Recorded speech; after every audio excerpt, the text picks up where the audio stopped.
Your furnace is one of the most important and complex systems in your home. Let's have a look inside to see how it works.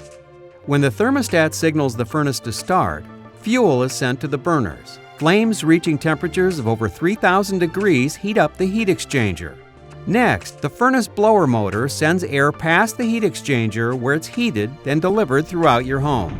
Exhaust fumes that include deadly carbon monoxide gas are produced as the fuel is burned.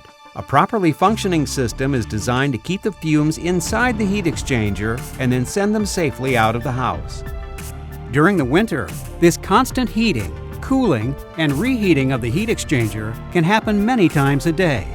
Repeatedly going from thousands of degrees down to room temperature all day long can cause it to weaken over time.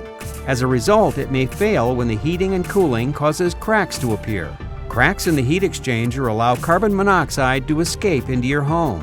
A cracked heat exchanger is a serious and potentially deadly issue that needs immediate attention. That's why carbon monoxide detectors and annual furnace checks are so important. If you have questions or concerns about your furnace,